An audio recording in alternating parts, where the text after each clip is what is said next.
Well, welcome to another video. Today is going to be an automotive one, as a lot of people have come to know this channel from the two Land Rovers that we have and the 8-wheel drive and the Jeep that's over here. We've got a few too many cars. Anyway, channel supported Deadmeat keeps donating stuff to me, and then recently he showed up with his Volkswagen Tuareg, if I'm pronouncing that right, Tuareg, that has a 10-cylinder diesel, which I have to say sounds very weird, but it definitely goes. In any case, he has a new head unit and we want to replace that in here, so we have a bunch of tools. We're going to rip the dash apart and see how many fuses we can blow. So in the back of the Land Rover we have a selection of tools. Most importantly, we're using some Teflon trim removers. These are absolutely essential for these things, especially brand new ones that don't have bird over edges. We have some essential snacks as well, and these guys make wonderful stuff. And we also have some Torx tamper-proof bits, a stubby driver, and we've obviously got the GoPros and stuff. Alright, let's get into it. The first bit, we need to open the cubby here, which we'll do away with that with the new facade. There's some Torx bits in here, we need to remove all of them, then we can look at popping the panel out. So as with any trim removal part of a car, there's always a bit of learning to do. In this case, I can see that this overlaps this little step in here, so this cubby may be an independent part that doesn't come out with it. However, this bit sits over the top and may be a problem. That is a little bit broken too, we've got to fix that. That's all good. I went in to find a light source, and Deadmeat worked out that you can just lift it out. So there were only 2 screws on the front, and we've got some tutorial videos. This is actually far from being, we're not sponsored by this, but this is far from being a Chinese manual. They've actually used decent English, given us good diagrams, given us barcodes for everything. Magic stuff. Okay, we're switching to the GoPro now because I need a wider field of view, and we're going to look at all this and what clips may be holding any of this in, and we'll just check carefully as we work our way around. We want to remove this section to that point, and this is its own entity, should come out, and then we're going to replace all of that with a single facade. So yeah, I'll just take a few moments to stare at this, say a few appropriate swear words, and proceed carefully. There's something we identified as this little plug here. This is the proximity indicator, the reverse beacon. That is its own separate entity from that. Let's have a look here. Grab all of these out. We'll take them all in and see what we can do. Okay, we're doing a little bit of exploratory stuff here. We know if we wedge in between these two, we can lift this up a little bit, and that does come up, which proves that the vent assembly here is separate from that front piece. Okay, so we found a video where they remove it, and yes, we do need the special keys to remove it, but there are 2 screws in the back here, right in behind this unit, which are going to prevent us from lifting that off. So 100% we need to remove this first, which means we've got to find the right keys or make something. So the Tuareg requires special removal tools. I've got a whole bunch of these spudger tools. They're really valuable, but I have 4 spares. I'm going to try and grind the edge to make it a bit narrower and grind that hook in the end, and that might make the removal tools that we need.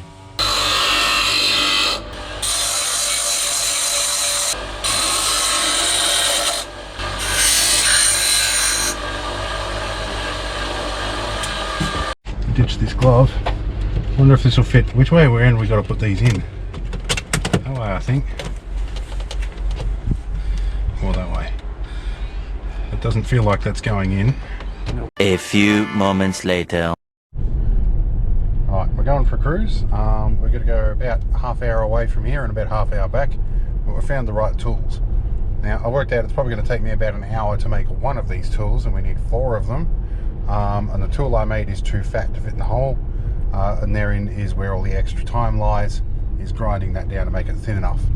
Don't have any other thinner materials, so in this case, the right tool for the job for about 30 bucks is well worth it. And we get to go for a spin in the new vehicle, so I don't mind at all. More moments later. Oh, it was fun and games. Got a breatho on the way. 20 minutes later. The part number from Sydney Tools for these was D radio, I think. But they're basically a double DIN removal tool kit with a bunch of universally different tools. About 30 bucks, I think. Look as we go in. So it goes in and goes click. So the taper goes inwards on all 4 corners. That's 3, I already see it moving a little bit. Yep. Now, can we remove? Awesome. Alright, beautiful. Okay, we'll leave them in there as we drive and we'll get it when we get home. Sliding towards us. Just I'll hold it in and scream, it's all good. 1 hour later. Okay, so now we're back. We can just remove this whole unit. There is a cable on the back by the feel of it. Yep. If I let you do it and it breaks, it's not my fault. With the clip. There we go. Oh, now is this a locking connector? It is. It is, yep. It's got I reckon what this will be is that big... Yeah, that's a big giant one. Yeah. So that pops up that way. And that lever's... Oh, that's nice. I like that. And you've got a ground terminal there. That has a lock on it. Looks like that. That was busted, okay. And that was actually antenna, I believe. Okay, now this one I need to pull that way. Yep. I got it. You got it? Oh yeah, little lever on it. Yep. Okay, those mechanisms I like. Alright. Stereo removed. Okay, so now we've got this aluminium bracket removed, which required unplugging a few things here. I see plastic parts of that shroud are actually sandwiched between that. So that, yep, that is definitely the bit we want to move up. And those clips, yeah, there we go. Now, hang on, wait, there's a wire. Yeah. That's locked in a funny way. Alright, now we got this little 2-pin plug disconnected from the venting system. Now we need to separate the vents from that top facade. So I'm letting Deadmeat here look at that. And once we get that off, we can start doing the install. Alright, so a couple of things that interfere slightly with the new facade are these little retaining clips. So we're going to clip them off the air vent assembly. Alright, well, it looks like we have vent assembly in the facade. It's a little bit tight, but it's just so good. We'll make sure it gets in. And then we'll put the actual control unit in, and then we'll start plugging things in. It's probably the part of the job I actually really don't like, is having to hide wires in places, especially when they come pre-wired and there's no opportunity to shorten them. We have our main unit here.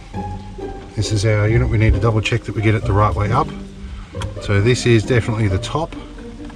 So that's the top here. This I think is the correct way up. So that is the top there. So that whole unit sits on this. And I realised that there's this little tag hanging in here. That's the scratch guard I forgot to take off. See, I'm making mistakes. So we've got to undo all of this. Right, now we peel off gently. Then we do the peel. There we go. Scratch guard removed. It does look a lot better. So we determined that the hazard switch is a standout in that's the only one that doesn't quite fit, and the hole is the problem. So I've got a little square file. We're just going to give it just a very gentle scrape around all 4 sides. Take about 0.5 millimeter off. 1 eternity later. Okay, our hazard switch is in. Didn't take a lot of filing, but we're pretty right. Now I just need to work out which one of these has got to go in the right way. Meanwhile. Alright, I am going to try work out how to thread the microphone lead through from the side.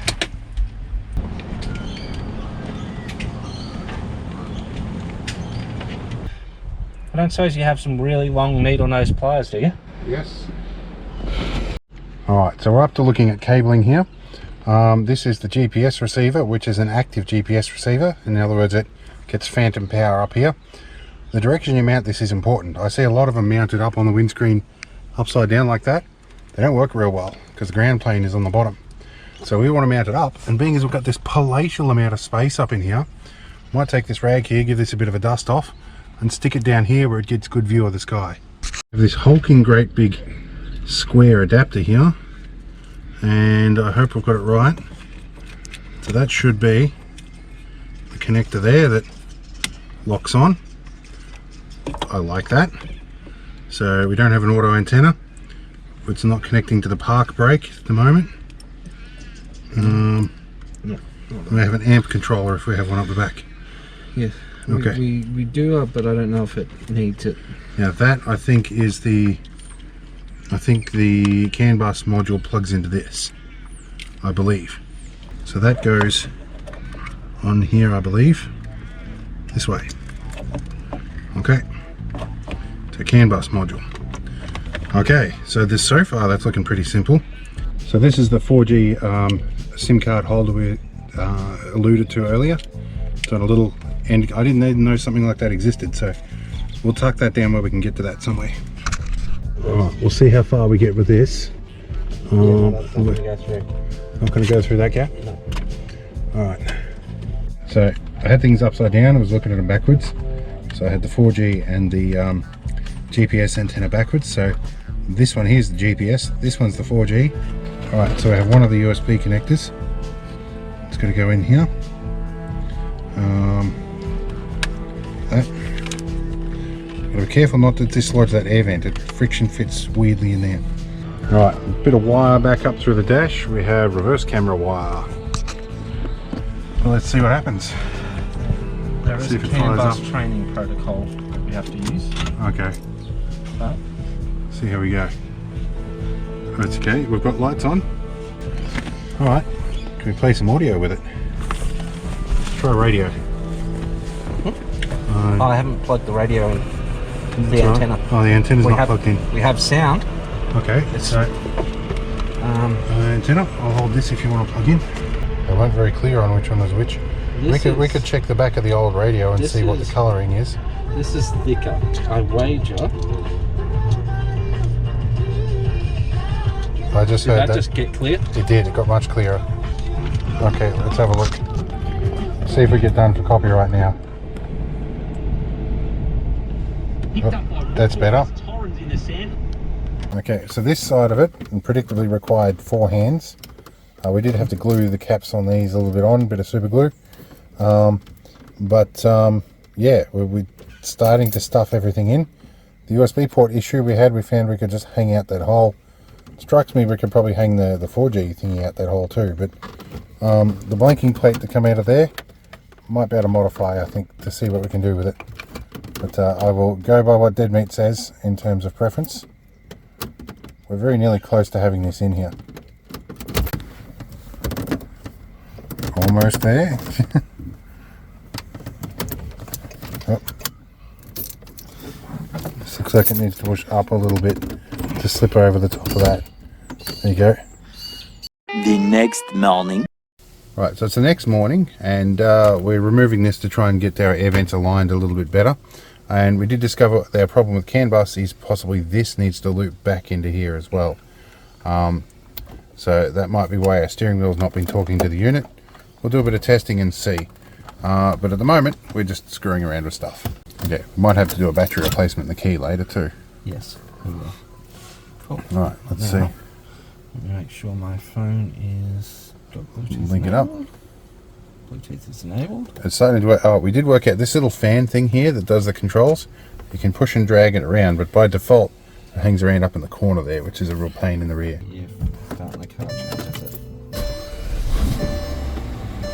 Still, that 10-cylinder sounds weird.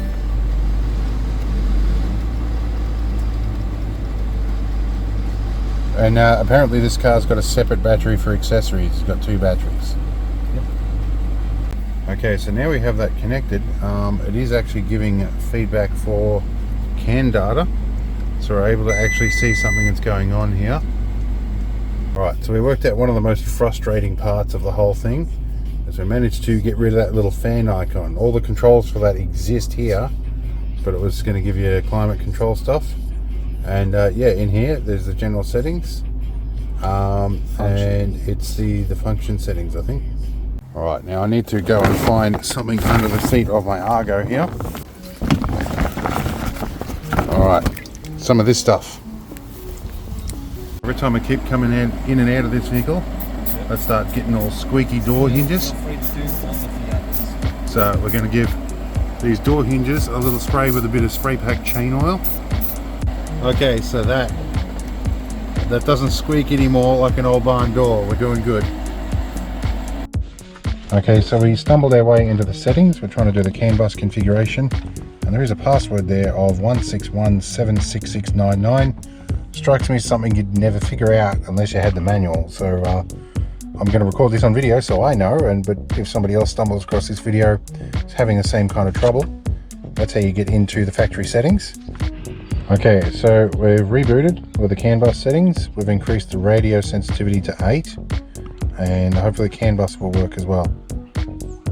Alright, so after about an hour of modification and grinding and putting putty in and gluing stuff, we've got it actually in, surprisingly.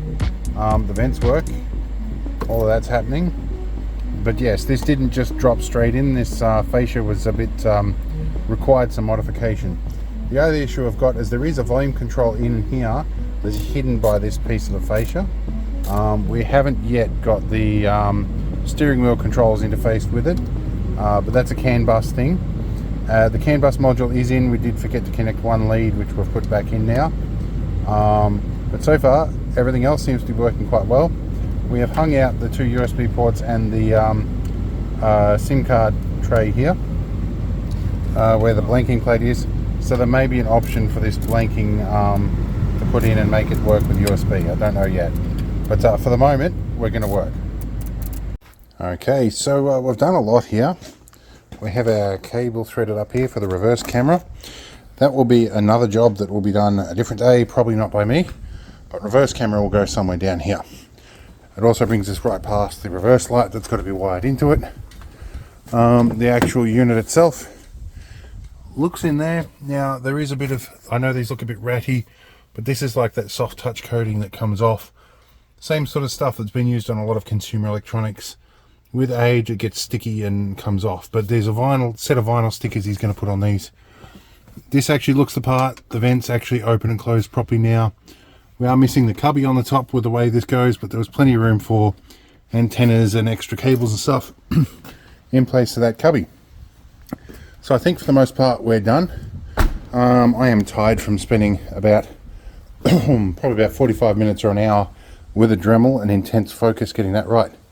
But this is a very nice vehicle. Definitely goes with that V10 in the front. V10 Diesel at that. So yeah, I definitely appreciate the vehicle. It's a good runaround. And yeah, so it'll be interesting to see how he goes with it in future. Alright, well, we'll see you in the next one, and we'll have fun.